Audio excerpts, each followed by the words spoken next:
Hey, good evening and welcome to Leading Forney Forward. My name is Nick Edwards. As a executive business coach, I am so honored to be able to sit at the table with these men and the people who are going to be leading our city. You know, what I would believe is that everything rises and falls on leadership. And as the leadership gets better, the whole organization, the whole team, the whole community gets better. And so our desire through this whole process is to understand a little bit more about who's running in our city elections in order that we can put the best person forward and do what's best for our city. I really do appreciate you joining us tonight. We really enjoyed being able to do this for our mayor candidates and then being able to sit with you two guys running for city council. Here's what I want to tell you. If you're sitting at home and you're watching this, maybe you're watching it live, maybe you're watching it later, I know it's easy to throw stones. But these men have a lot of courage, first of all, just to put yourself out there and to run for any type of city office, but then also to be willing to put yourself out there, sit down at a table like this, have a discussion, and you're not career politicians, right? This isn't your normal game. You're not used to being on video. And I just want to tell you, I appreciate you. Absolutely. Nafel, Cecil, yes. I am grateful for how you choose to serve our city, how you desire to make things better. Yes. Me and my wife lead a marriage podcast every week. It's on YouTube, and it's called Impact 320. That's our ministry that we do. And what we end everyone with is better is always better. Yeah. Perfect is a lie, but better is always better. And there's always room for growth. And so I am so grateful for you to put yourself out there, to be able to say, I want to make things better. I want to do hard things. And to be able to get better, you got to do hard things, right? Yes. 100%. And so I am really grateful for you. Again, make sure that you stay tuned. Make sure you support these guys. Don't throw stones. We're just going to have a friendly conversation tonight. I'm going to ask them some questions. We're going to talk about some hot topic issues. We're going to hear a little bit about their story and then really talk through some of the harder issues that really people want to know. And then I just want to encourage you, go vote. Go vote. It's your right. You have the privilege to be able to go do this. And so make sure that when election day comes that you go out and vote in both city, state, and all those elections that are possible. Yeah, and not just election day, early election too, because early election kicks off next week on the 22nd. April 22nd. April 22nd. Yeah. It starts off early election. So absolutely make sure that you get out and vote. All right. So let's just start off with this. Cecil, you've been on city council for 4 years. Is that right? Yes. And so why don't you, before we even talk politics, take a minute, tell us a little about who you are, who you are as a man, what are you doing in life, tell us a little bit about your family, anything but politics. Well, let me start this off first, Nick. I want to first give a shout out to all the telecommunicators. This is a telecommunicator week. So all the dispatchers, all the service desk personnel, all the 911 operators, you guys, we appreciate y'all out there in the field, all the first responders. You are our eyes and our ears out there in the field, and you keep us safe. So we thank you, and I thank you. So let me get about talking about who I am. My name's Cecil Chambers. For the people that don't know, I'm originally from West Palm Beach, Florida. A lot of people ask me, why am I doing here in Forney, Texas? I got here through college. I went through Independence Community College. I tell people I played against Corey Dillon. Back in 1995, I graduated from Independence, a 2-year school, community college, and I made my way down to Wichita Falls and played at Midwestern State University for the next 2 years. It was fun. Graduated from there, and I moved to Dallas. So I've been in Dallas since 1998. I met my wife in 2000. I got a job at the Dallas Police Department. I've been there for 23 years. I'm married with my wife, Keisha, for 23 years. We have 3 kids. I lived in Forney for 20 years. I've worked at the same employers ever since I pretty much left college. I was a school teacher for 2 of those years, and then I became a police officer. We believe in my Christian values. I build relationships.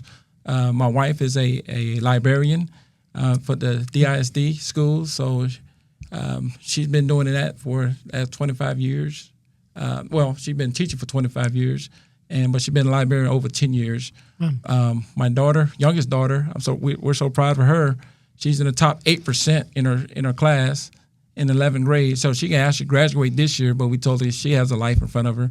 My other daughter, who's in the middle girl, She's graduated last year, not last year. She graduated in 2020 from University of North Texas, and she majored in finance. And then my older daughter, she graduated from Oklahoma. So Cecil, I just realized that we do have more in common than I thought.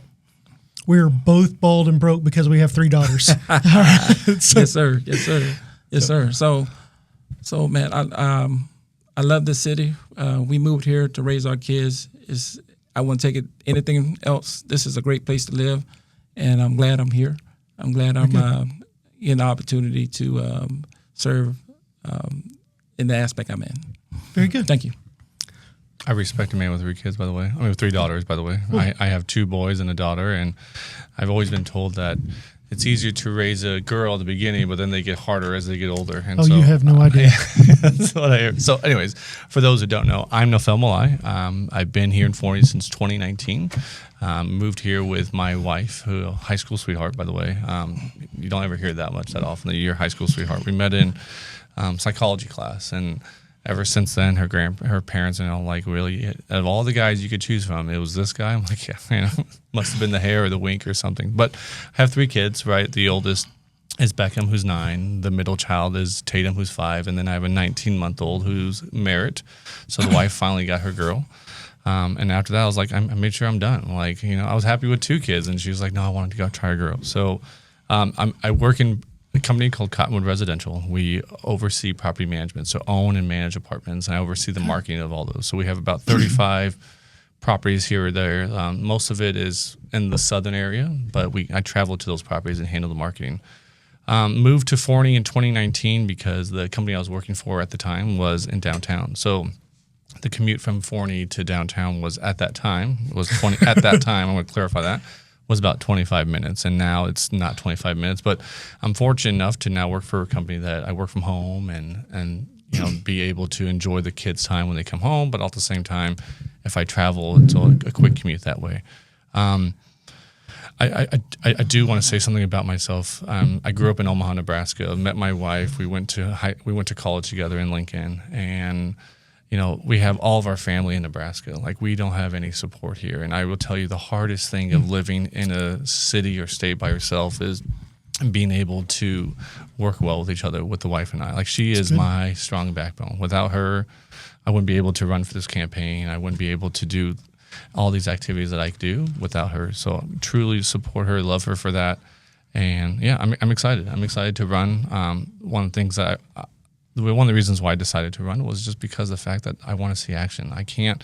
I'm not one to sit back and let other people make decisions if there's some things that's really bothering me. So I was like, there's an opportunity here to run. And I always hear on city council, when they have discussions, they're always like, hey, we welcome anyone and everyone to come in. So always appreciate that. So. Both of you guys talked about family. You talked about people that have had an influence on your life.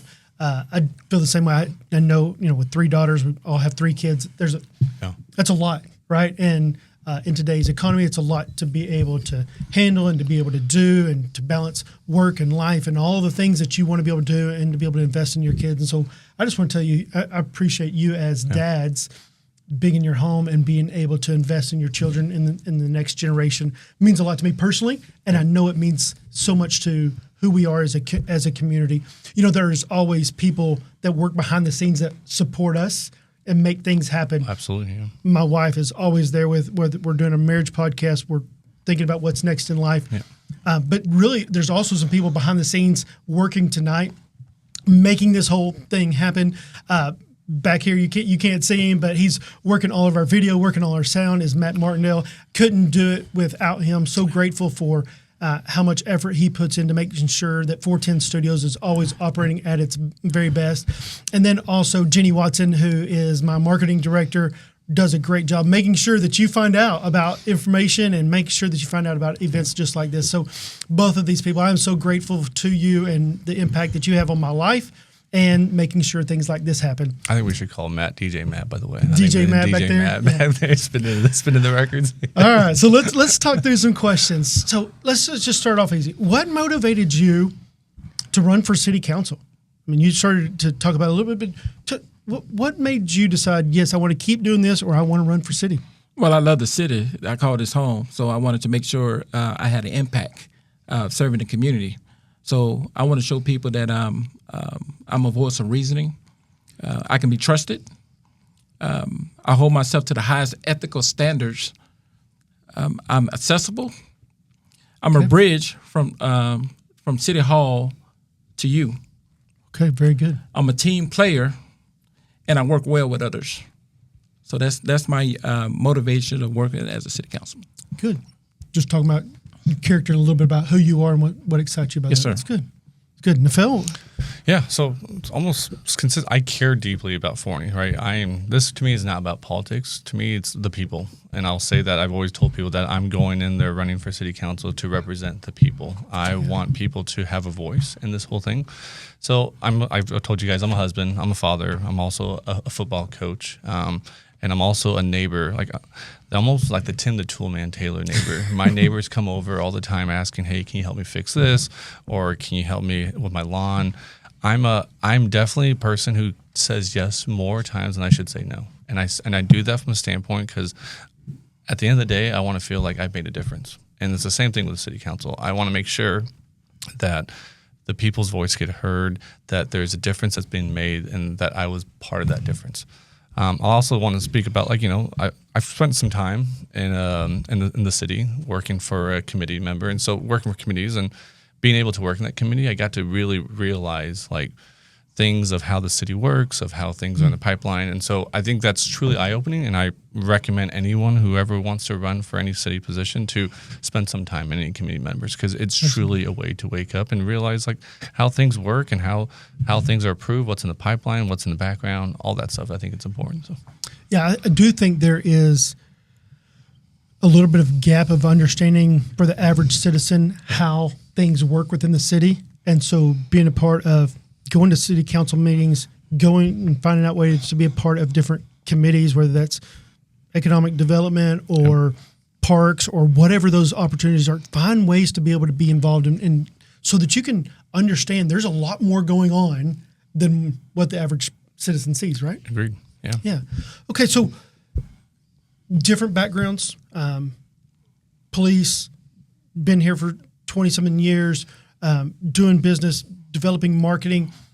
What are the unique perspectives and what's the unique skill set that you bring to the table that makes Forney better?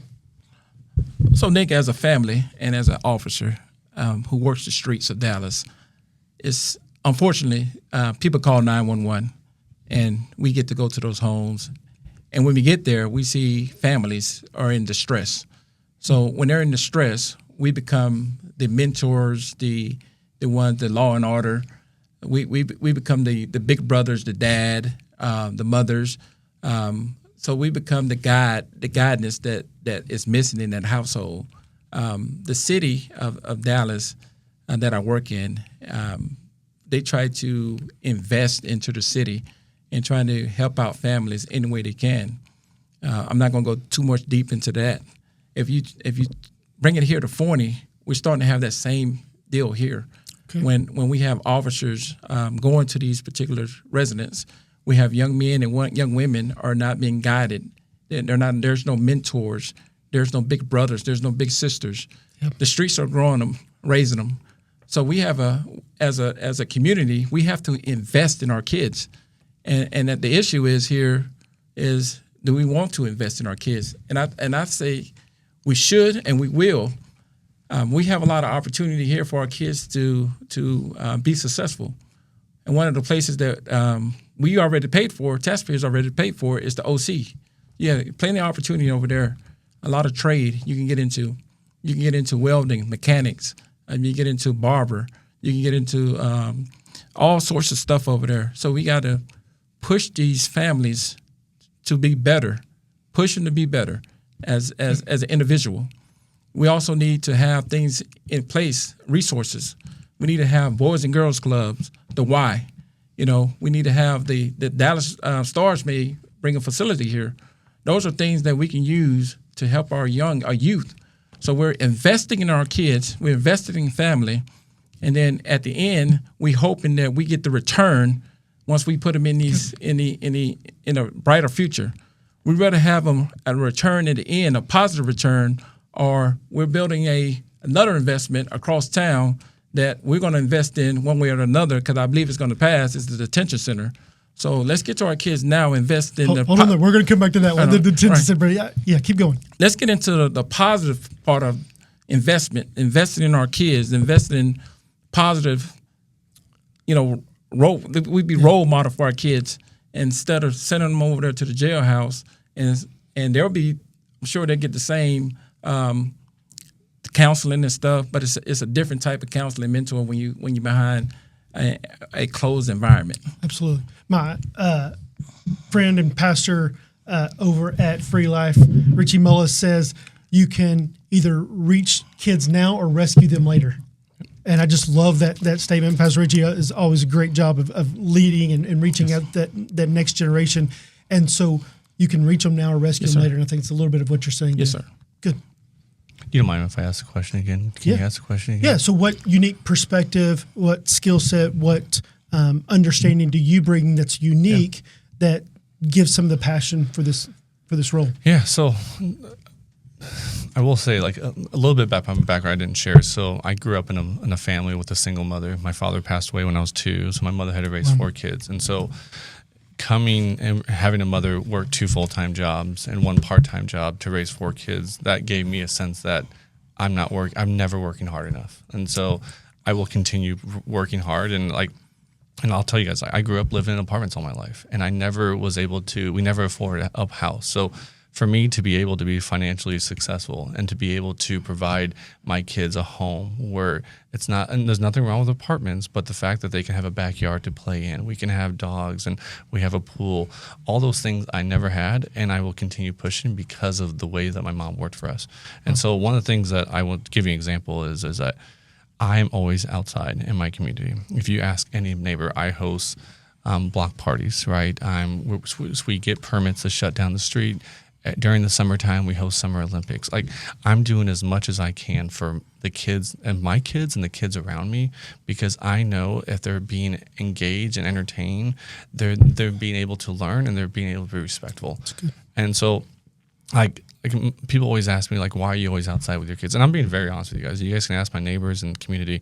I'm literally sitting in my driveway where I'm playing with the kids because I don't want them to be inside playing with electronics. I think there's an opportunity for them to learn. And I grew up where my mom said, you go outside and you play. And by just doing that and being off electronics and being able to be part of the neighborhood, like, there has been a lot of trust where parents and neighbors come to me and saying, hey, like, we thank you for hosting Summer Olympics. Like, there's a lot of time that goes into it. But at the end of the day, it's all rooted back to my mother, who was 2 full-time jobs and worked really hard for me to, like, I don't crash until I hit that couch. Once I hit that couch, I am crashed. And I have to make sure I don't hit that couch until I am ready for the day to be done. Yeah, I appreciate that. Just the idea of kids being outside is incredibly valuable, and I think just different generation. I really have to bite my tongue on social media. Someone complained in a neighborhood post the other day, hey, if that's your kids that were, all 4 boys were riding their bikes down the middle of the street, you need to tell them they need to stop doing that. When boys are being outside, let's celebrate that, right? And so let's take things a little slower and understand the value of making sure that we're reaching them, making sure we're giving them opportunities. Like, even kids that come down and play basketball. Like, we have literally a basketball pickup game almost every weekend. And, like, for instance, last weekend, I gave a couple of kids a ride home at 8:30, 9 o'clock at night because I'm like, I busted out lights. We had night lights set up so these kids continue playing. And I do that from a standpoint because I want these kids to make memories. At the end of the day, like, I tell everyone, make great memories for those that you won't forget, because I made memories when I was a kid and I want them to as well. So, yeah, very good. All right, let's keep going through some questions. What do you think is let's just pick one. Pick one specific issue that you think is most important to the citizens of Forney. Is there a specific issue that you think is most important, and how will you work to resolve that issue or bring a solution? Fast growth. What's that? Fast growth in the community is a big issue here. Okay. So with fast growth, you have a lot of people here, and when a lot of people come, it brings crime with it. It's just part of the growth of a city. It brings crime. So that's why I voted for the CCPD, the Crime Control Prevention District. Yep. And that's a proactive approach to law enforcement. It brings in equipment. It brings in boots on the ground. It brings in those sorts of things to the community. I mean, to the police department, so they can deal with the future of crime. Good. Of bad guys being in the city.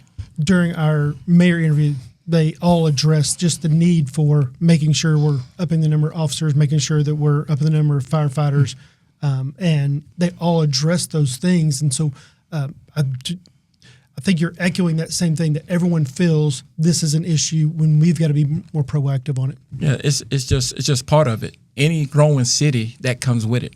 So we just got to be prepared. We just got to be proactive at it. You have to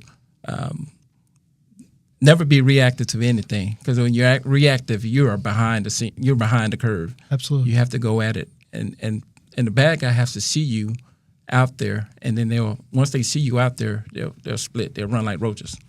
Hopefully so. Yes. Right. Run like Nafel? roaches. I'm going to tell my kids, you better run like roaches out there. So I'm going to use that. So I had 3, but I'm only going to pick the top one because that's the question you asked. So for me, honestly, I actually had public safety as well. I think it's critical as we continue supporting police, fire, and EMS, but we need a plan. Like, we can't just come to the table and say, this is what we need. Like, I want a plan put in place. Why do you need this? What's the money going to be spent for? Like, there needs to be a plan because these are our tax dollars. For instance, I want to also rely on bringing the chief of police in these discussions, bringing the fire chief in discussions, and saying, "Hey, what is your thoughts? What is your plans to help out?" Because, give you an example, Cecil, you can correct me if I'm wrong here. 2 city council meetings ago, maybe 3.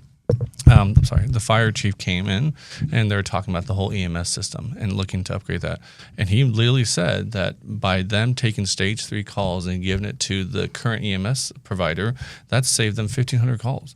I mean, that is the type of feedback and plan, and I want to hear from these people, because at the end of the day, like, if it's Cecil as city council, myself, I don't want us to make the decision without their input. I want 100% hear the input of those who are the boots on the ground and tell us what we need, but let's lay it all out. Well, if I can comment, the executive team does meet regarding our crime initiative. Right now, it hasn't been rolled out yet of Chief White plan of the CCPD. That will be coming out later. So there will be a board to discuss the resources. Good. So what you're saying is some of these theoretical discussions are turning into action. Yes. And I think that's what you're saying. Let's stop talking about theoretically. Let's go to the people who have the wisdom of this Absolutely. area. 100%. And let's be able to help them. We talk about in business and leadership development, you talk a lot about empower your team, but what does that mean? Yeah. It means does your team have both the knowledge and resources to succeed? Correct. And they need both. You have Agreed. to teach them some knowledge, but you also have to give them the equipment in order to succeed. And I think that's a little bit what you're saying. And I've learned the same way I oversee a team as well, and I never say my team or my marketing team, because if I say that, then that means I represent those people, but they're the ones who are working hard. So I always literally tell people, that's the marketing team. Like, I don't want to take any glory away from any of the work those people did. And I don't know if that was a mentor of mine that literally told me, but said, don't ever say the word "my" when you're talking about your entire team, because that shows selfishness, and then that doesn't show support to those who are working hard for you. So, very good. All right, let's do a little bit of rapid fire. Okay, so I'm going to throw out some hot topics, and we'll go through these and just talking through some hot button issues. These topics came out. A lot of y'all sent in questions and messages, and so I'm grateful for those. Couldn't get to all of them. There was all kinds of crazy questions. I'm grateful that you sent them in. We're going to try to hit some of these kind of rapid fire and go through them. So start with you, Nafel. Well, first topic, kind of give us your stance, your perspective on the bridge. The downtown, the bridge, yes. I was going to say downtown, but it's not downtown yet. So, and really, it's not just the bridge, but the idea of the study and what all that looks like. Yeah. So, to me, I've always said, and this is something that I push back, and not because I don't support having a bridge and focus on infrastructure, but I think there's got to be data there. Like, when there was the bridge meeting, that was the first time that a lot of people saw the locations of the bridges, and I think there needs to be more transparency on potentially where these bridges are before they even open house. I also think that there should be a traffic study. Like, is this bridge going to help with traffic? We know, and we know this by living here, our biggest issue is 548 and Highway 80. So if you're going Are you sure? I don't think there's a problem over there's there. no problem there. Yeah. So if you're going to build a bridge, and no matter if it's into the park, no matter if it's downtown, will it relieve traffic on 548 or not? And so to me, I really want to make sure there's enough study and enough backing to it, because the numbers that I saw, that's a $60 million bridge potentially. And I know that's already been approved by the taxpayers, but I think it was approved before the people even knew, like, potentially what it was going. So I've always been saying, like, I think there's definitely a value to having some sort of infrastructure, but a clear plan needs to be laid out for it. So. Good. Clear plan, communicated. Yeah, sorry if that wasn't a rapid fire. No, that's all right. Yeah. So Nick, I pretty much agree with him with the data part of it. If we go back in hindsight, I know that people say, well, we can't, but if we go back in hindsight, if this was planned out right back in the days, we wouldn't be in this discussion today. So we're in a particular peculiar situation today. Sure. The Sixth Bridge that was presented to the public, it was not planned the way it was supposed to be planned, because people had questions and stuff, and the answer wasn't there. My thoughts of it is the data it wasn't there for me to make those decisions. If you look at where those bridges are and the traffic is going, they're going back on the streets that's already full with cars, right? So I don't see any place on those sits that make any sense. What I propose is maybe we do a loop around Forney instead of a bridge, because we approach Union Pacific. They didn't want anything to do with anything about a bridge or digging underneath the railroad. If you don't know this, Union Pacific can do whatever they want, and we don't have to answer any of their questions, right? Yeah, but I think with the gateway, the way that the shops and stuff are coming up online, I think the loop make more sense when you can ride around town in the loop, like most city has, like, Dallas has 635 and 360 or Loop 12. Those are kind of roads that you can circle around the city. And I just think that Forney, with the infrastructure it is today with the railroad track, it doesn't really make sense where those bridges could go. I would more of a bridge. A loop around the city instead of a bridge going across. Let's make sure we do our study, but we got to get past option A or B. We may need to get to option E, D, F, G, right? Absolutely. And to get to the best answer, not just limiting our options. Right. Good. All right. Quickly, position on the library. I don't have a problem building a library.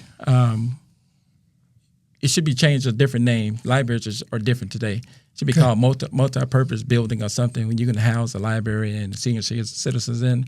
I just have an issue with the city of Forney paying for it, all of it, because I know different communities going to be coming to the city of Forney to use those resources. Good. And it's not fair to the taxpayers for them to fit the bill. Like, I live in the city of Forney. I don't want to fit the bill for folks living in Wilmer Farm, Devonshire, Travis Ranch, even in Crandall, or coming in from Terrell. I have to pay that bill. So I don't mind having a library, but I don't want the citizens of Forney to fit the bills to pay for it all alone. Okay.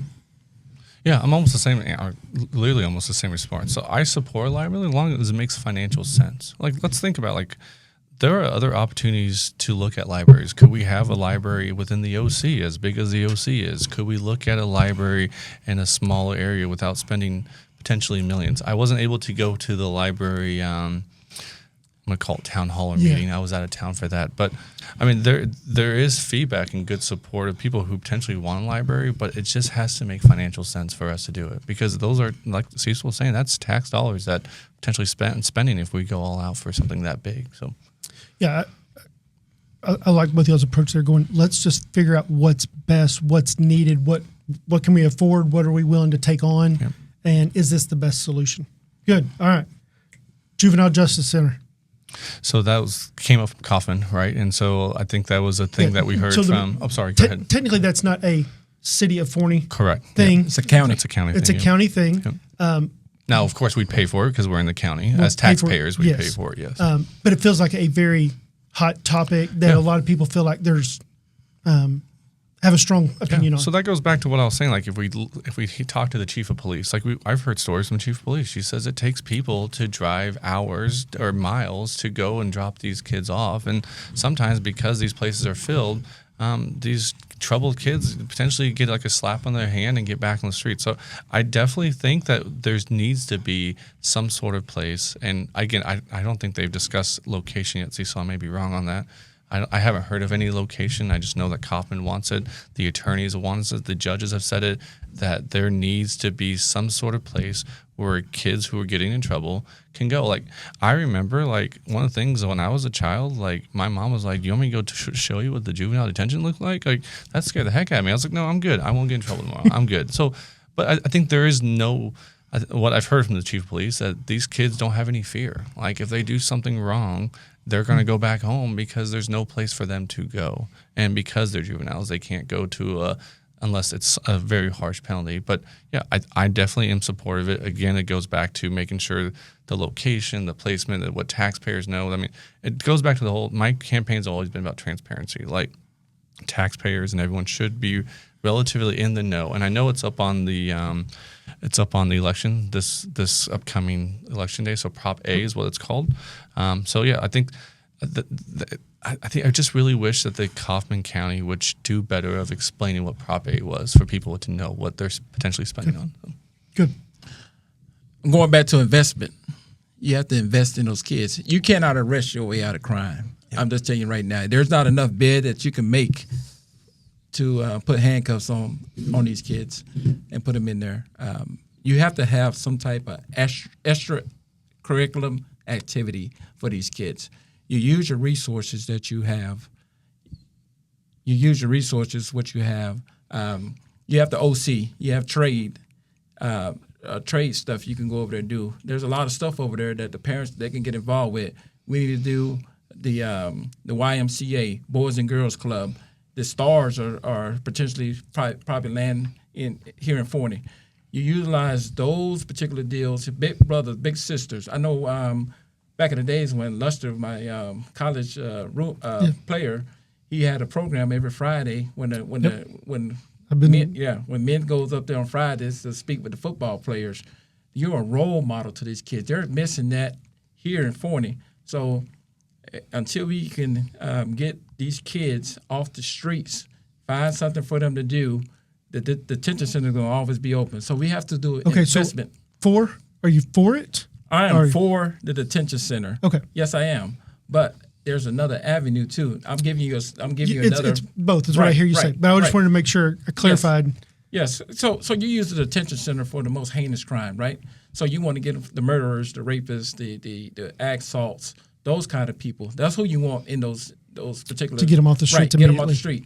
But you still have to be able to go counsel those two over there. So you can't leave them over there and without being counseled. What I'm also saying is you have to have a different avenue also.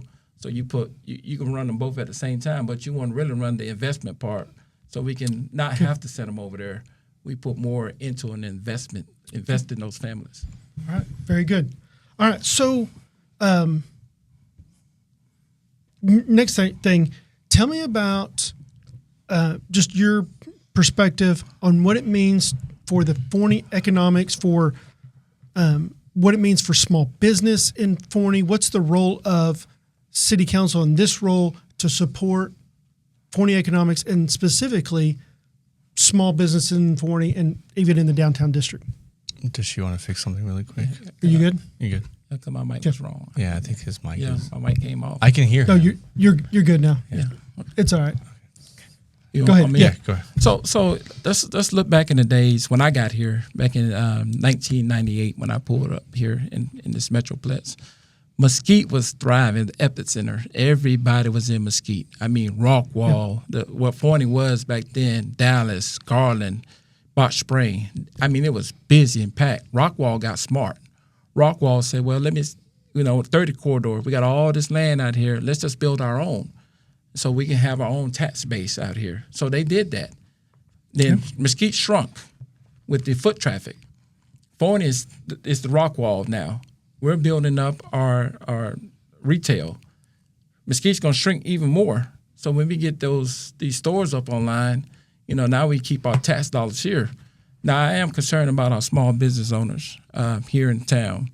I propose if we get the senior citizen, be creative, get that multi-purpose building, put them in, along with maybe a library in there with it, take downtown, City Hall, sell it, anchor it down, keep foot traffic going at an anchor and have foot traffic going. That'll help some of the small business owners. Because if you look at a certain time of the day, downtown, it's dead. Once the sun go down, there's nothing there. We have to keep that open, and we're starting to do that with the catfish. I think it's Doughbelly. Is it Doughbelly that's moving down there? Shout out to Patrick and Doughbellies. Yeah, they're moving down there. I have a friend of mine named Ms. Brown. Work with her husband, Sergeant Brown. She has a bouquet of shops down there. You got porch candles that's down there. The gin deal down there. Those buildings. And if I haven't stashes. If I haven't mentioned there's a bunch of them. Right. I want to mention if you don't get mentioned, don't yeah. take it personally. Please, okay? please don't mention everybody. Don't. But that will help. We just need something to anchor downtown, so we can keep foot traffic going. Now during the year, we have different events down there, and everybody comes out. We want to continue to have that. Now the issue may be parking. How do we solve the parking issue? I propose, and people laughed at me, is to put a parking garage somewhere over there so we can have levels of parking so we can have those cars there. Sure. So that's my plan with the economic development, give out incentives to businesses that comes, small business owners, and that's my plan. All right. Very good. Yeah. So I think from an economic small business, right, we talk about the thing that I talk to people a lot about is they don't know that all the financial incentives that the city offers. I mean, the EDC is a great support to go reach out to. And I think that ties into the whole transparency thing. Like, people don't know how to apply for special incentives or grants, or people don't realize what's even out there that's budgeted. But I brought this up at the Chamber of Commerce. We had recently a shout out there meeting candidates, and one thing I said to people is like, we can have all this business and grow, but if our infrastructure is backed up, I'm going to tell you this right now, like on a weekend where I know it's backlog, I will not go on 548 to go get dinner or lunch for my family. I will go someplace else. And I hate that because I really want to keep sales tax dollars here. I really do. Like there are times where I get stuck at the train track and I'm turning around and I'm going to go spend that money in Terrell. And I'm being honest with you guys because I understand. My wife is texting me, calling me and saying, hey, your 19-month-old daughter is hungry. Okay, well, one, I don't want to make her mad and I don't want to make the 19. There, right? Yeah. So I think there's more to economics of a small business, but we have to look at everything. Like, and then the other thing I've talked about is like the whole power line thing. Like, we are 5 miles away from a power plant and we lose power constantly. And these businesses are losing revenue constantly. Like when the power goes out, I remember it was a couple months ago, that whole shopping center by Kroger, they lost power all day long. And when I'm talking to people, that's almost between $10,000 that they're losing on a day that there's no power. And so let's go to really wrap this around. I think there's more transparency on talking and letting people know what's out there from the EDC standpoint and getting those grants, but also looking at the infrastructure and helping try to figure out ways to alleviate traffic and the bottlenecks to get people to those shops. So. All right. Very good. All right. So I got a question for each of you, a little bit more personal, a little bit more difficult. So kind of throwing you some soft toss. Some questions we've had. I had to eliminate some of the questions just so y'all know that Sure. I felt were a little bit too much on the attack of both of you. And so that's not the goal of this, is not to attack you. But That's never happened though. I can't. No one's ever attacked us. I'm sure. But I want to be able to ask a couple hard questions. So, Cesar, I'm going to read this question because I wrote it and really it came from several different questions. So I had to try to put it together. That said, it's been said that since you've been in office, there's really nothing to show for your time in this position. You play the middle, you vote the line, but nothing has really changed. What would you say to these comments? That's negative. if you see what we're doing, we passing all these shops, retails. I voted to not close the railroad crossing. I was the only one not to vote no for closing the railroad crossing. So I backed our first responders very, very strongly. Support our first responders. So I believe that I've been on the board. I listen to the ideals of other people that brings things up if it makes sense to me and it makes sense to the community. So when I vote in what I think is best for the city. So that's how. Okay, very good. All right, Nefel, the question for you was... I'll take the same question, even though... No, I'm joking. I can't. I don't think that one really works for you, okay? So you said you were on the board of the EDC? Yep, for an interim for 6 months, yeah. Okay. Yep. Several people asked this question or about this issue in different ways. You originally pushed for the crime prevention district, Yep. But then actively campaigned for people to vote no and to vote against it. Yeah. And it seems like you were talking both sides and depending on who you were talking to. Yeah. Can you kind of explain these actions? Yeah, absolutely. So when I was on the EDC proposed to relieve 25% of their sales tax revenue to the crime prevention. And the reason why that was approved on, and that was at the EDC meeting, was because we knew your Targets, your Home Depots, your Costco's, HEBs, we knew that was coming. So from a 25% now and taking that 25% sales tax revenue, it would increase as those businesses come in. And so when we presented to the city council, the EDC didn't get a chance to do that at that time because I believe they were at an event at a trade show with actually the mayor at the time. And so the two couldn't vote for it. And so at that time, it was vote for the 25%. I was 100% in favor for that. And the entire EDC, like everyone on that board was all in favor for it. And so then when it came to the city council changed that from a 25%, the original amount was actually 75%, and they voted on 50%. And so when it came in October, when it was up for election for taxpayers to vote, I said vote no because it was not 25%, it was 50%. And that came from several members of the EDC board members that said that they wanted to create a balance. We all agreed to have a crime prevention. Like I've even talked to the chief of police about it. We've all agreed that a crime prevention is needed, but at the same time, we didn't want to chokehold the EDC from taking all their 50% of funds from sales tax dollars. So that could have been some confusion of, yes, I first was in favor of it, but then I said no, but I said no because of the fact it was 50% of the sales tax revenue generating taken from it. All right. Very good. Last question for you, and we'll kind of wrap up with this. Both of y'all have talked about this in different ways. Nefel, I'll just start with you. Yeah. What does transparency in this position look like? And it's easy to just say, I want to be transparent. I want to be accountable. I want to make sure that I'm upfront during a campaign. But what does it actually look like for transparency to be part of the norm? Yeah, and that's my campaign, right? I've been talking about transparency. So for me, like transparency isn't something I talk about; it's something that I do. And so I'll give you guys an example. Over the last year of me posting on Facebook, I've been posting the city council agenda, and I've been keeping it clear. For those who have never had a chance to look at a city council agenda, they are probably, I'm just throwing a number out there, 50 plus pages of detailed information of rules and everything. And I doubt a taxpayer is going to go in there and read the entire thing because it is lengthy. It is and there's a lot of links and hidden. So for me, transparency has been about creating a clean agenda so people know what they're voting for or what's coming up before.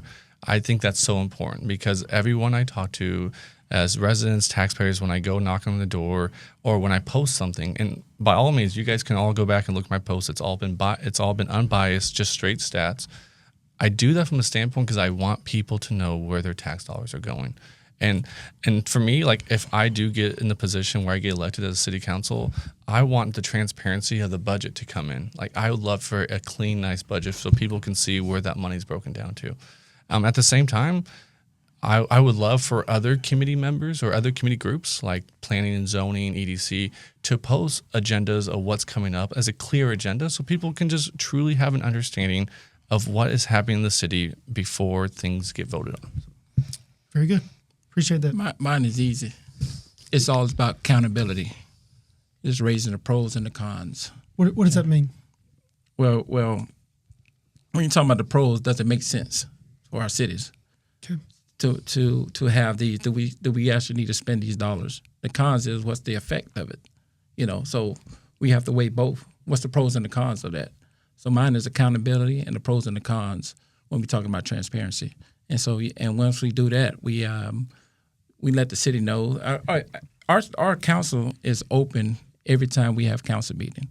They can see. They can come. It's on social media. You can watch it. That's all transparency. You can see all of it, our votes. And then afterwards, we do a council wrap-up. So we show you everything that we do. We don't hide anything. So the accountability, the pros and cons, and then we're open to citizens to come in and watch what we do. And we also post this 4 or 5 days, I think 4 days before the council meeting. So anybody have any questions, of any agenda, they can always email us, and we get right back to them. Okay. Very good. Hey, gentlemen, thank y'all so much for this conversation. Yes. I really do appreciate you and kind of telling your story. Tell us a little bit about who you are. As the city grows, it's harder to know people, right? And I do believe that both of y'all are working intentionally to get into neighborhoods, to get into communities, to have conversations, to get to know people, but also for people to know you. And I think that's a huge thing. I think it's what is needed in a city that feels like there's always a lot of conflict and a lot of rub, right? For you to be out there to build trust, to build some transparency, to build some connection with the community. So I want you to know I appreciate what you are trying to do. I am looking forward to seeing how the city continues to grow. Yep. And not just growing in numbers, but growing healthy, developing its leaders, investing in both small business and large business, being able to make us better as a community in every way. And so I'm grateful for you. I'm grateful for your leadership. I'm grateful that you're willing to serve because that's not a position I want. So I'll sit here and do interviews, but I don't want to. You're actually serving now. You just don't know it. That's true. You're serving now. So I'll be my transparency with you. If someone asks me, hey, why don't you run for city council? And I ask them, do you not like me? So, because I know what you do is you take a lot of bullets, and you take a lot of shots and a lot of punches from a lot of different people. Hey, thank you so much for joining us tonight. We really are grateful. Make sure that you like and subscribe right there at My Leadership Coach. Share this video on your different neighborhood pages, on different community pages. Make sure you share it with your friends. Share it on your page as well. And just so grateful for everything that you do in our community to make us better. I'm sorry, I got a little distracted there. But thank you again for joining us. Make sure you like and subscribe. Make sure you find out more. If you're a business owner and you want to find out more about what it looks like to do some coaching, or maybe just a little bit of find out how healthy your company is as we look at the health of a whole community and as the city, please let me know. Find out more at myleadershipcoach.org. Thank you again for joining us tonight. We'll see you soon. Can we say one more thing before we hang up? Sure. So early election, again, April 22nd through the 29th, and then election day, May 3rd. So very good. April 22nd through 29th, and then May 3rd. Have a great night. Thank you, guys. Thank you. Yep.